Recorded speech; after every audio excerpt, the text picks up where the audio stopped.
Welcome to MovieZone. I'm Daryl. Would you be interested in hearing about the movie of the week? All right, so this week's movie is Silent Rage, starring the guy who he's on Total Gym commercials, Chuck Norris, and the bad guy from Time Cop, Ron Silver.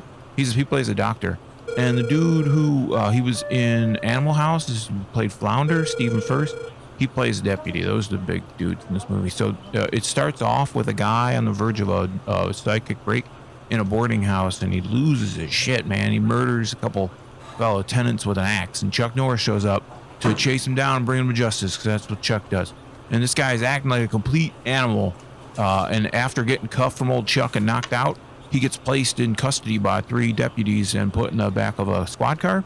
And his psychiatrist shows up, played by Ron Silver, the doctor, to let Chucky know that this guy is his patient. And while the doctor's trying to explain this guy's condition, the dude lays back in the back of the squad car. He breaks his cuffs, and he just kicks the back door off the frame of the cop car.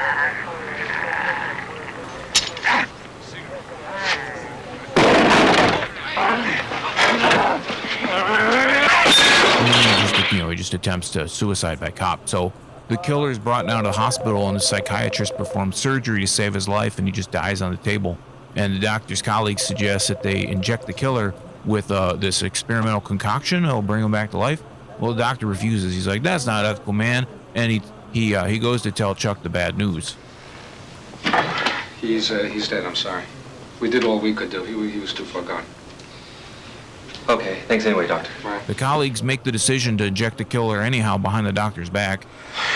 Okay, Phil, what the hell Scars is this? that would take months to heal. Scars that would be permanently evident. Healed in 18 hours without a trace. And that is how the killer gets brought back to life with some, shall we say, special gifts. Now, a great part about the rest of this movie is that this killer dude, he just turns his life around. He just starts to perform tons of community service. He forms a breakdance crew, and he puts on this fundraising party that pays off the national debt, man. No, I'm just kidding. He becomes a supernatural killer with the power of regeneration. Yeah, because that's what would happen.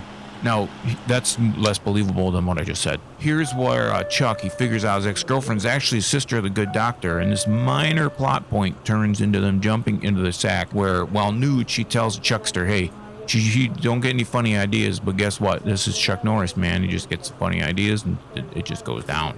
Now, this movie, it just follows so many plots that are insane to think are actually real. And after this e-peen competition, Chuck the sheriff, he just intimidates this bunch of bikers at this local bar. He scares them away for good, right?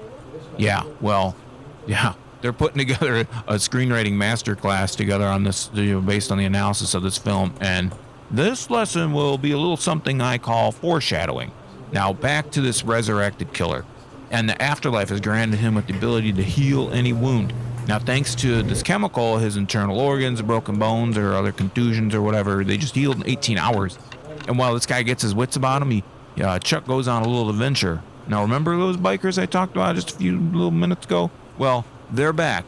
And Chuck the Karate Man, he needs to figure out whose face is going to polish his square-toed cowboy boots. So, Chuck gets a call from, collect call from 800 Stop Kicking.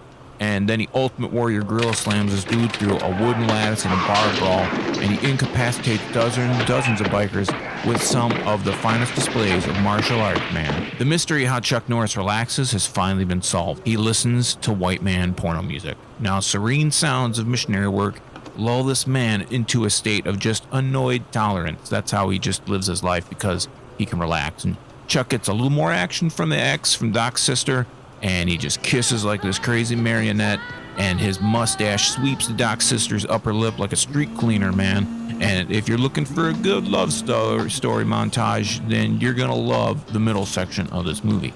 Now, once Chuck's happy time's over, the killer starts tracking down the doctor because of what he overheard the doctor saying. Now, he said that he wanted to just terminate the killer's life, man. So, he didn't want those chemicals used. And because of that, the killer's rational thinking is just he's going to kill the doctor because he's a killer, and he's going to do it in his own home. And as the killer stalks the doctor through the house, the doc blasts the killer with his gun, displaying his blind fire technique, man. It's just like world renowned. But of course, the killer, he does what he does, man. He comes back to life. He's all healed up in just a few seconds. And he trips the doctor, and they roll around with each other like some wild dogs. You gotta get to hose them, spray these guys away from each other. But like in a shocking twist, the doc, seriously, Ron Silver, he succumbs, man. And the killer, the doc's wife's home, and the killer, he goes after the doc's wife, and she runs off, man. She's in the attic. She took off. She went and hid. Now she's up there hiding, and the killer, he just walks away, and then she comes down, but the killer is still there, and he smashes the back of her head into the wall so hard it kills her. Blood sprays everywhere. And the doc's sister, at this moment, she just coincidentally comes to visit to get ready for a date with the Chuckster, and he's on his way to pick her up for the weekend. So she discovers the doc and his wife's bodies, and she puts on this awesome performance of someone just going straight up ape, man. Just crazy. And you can see why Ron Silver won an Academy Award for his performance in this movie.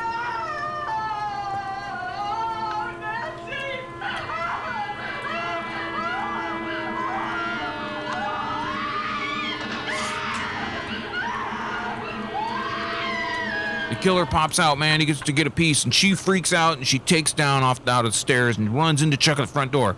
Now, he sees blood all over her hands from the dead bodies, like her brother and wife. And he's, Chuck's ready for a rematch with the killer. I mean, how can Chuck take out a dude like that who heals his own wounds? He's Chuck fucking Norris, man. That's how, of course. Are you crazy? The killer smells Chuck's manliest musk that he's ever musked, and that killer, man, that musk has launched like a million lady boners. So what do you think the reaction is of an indestructible superhuman healing killer that smells that Chuck musk?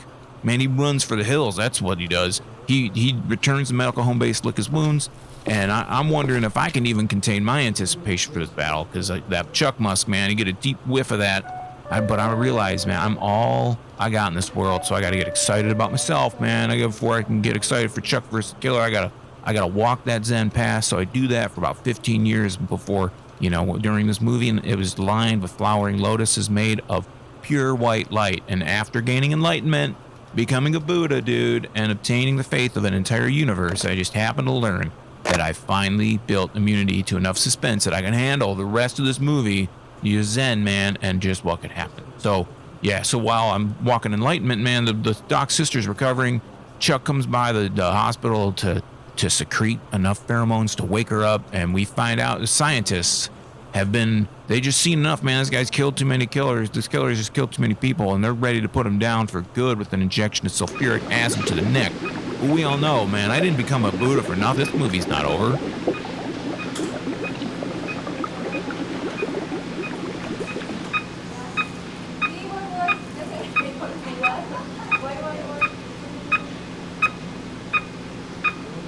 Sorry, John.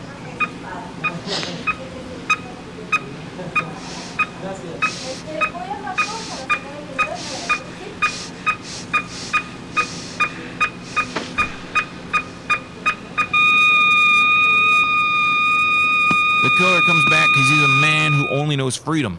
He's got a nose full of that Chuck musk, and he won't rest until he can nuzzle in that chest hair and build a summer cottage.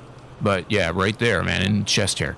And on his way to battle with Chuck, he dispatches a deputy, the flounder dude, with a big John stud bear hug that just breaks his back, and he's just gonna murder anybody else that gets between him and Chuck.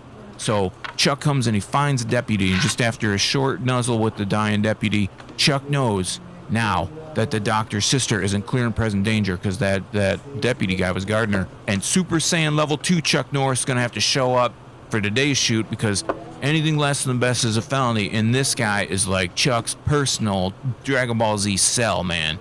So Chuck finds him assaulting his woman, and he fires enough slugs in this guy to make him fall through a window and down 4 stories to his maybe his death.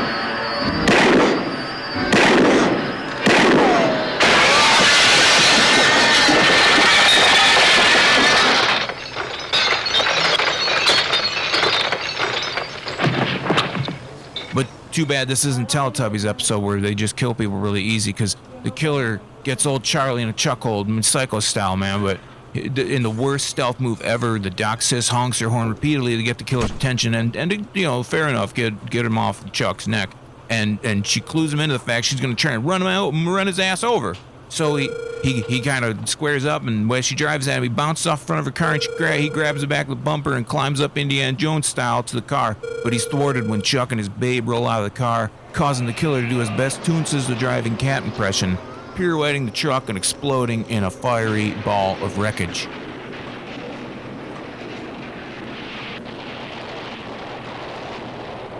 Now, all's not lost, because he escapes from the burning car on fire and jumps into the lake and lives yet another one of his lives chasing down Chuck and his lady. Now, a final fight begins, and Chuck gets ragdolled and rolled around in the dirt. But that's how Chuck makes his bread and butter, man. That's how his bread's buttered.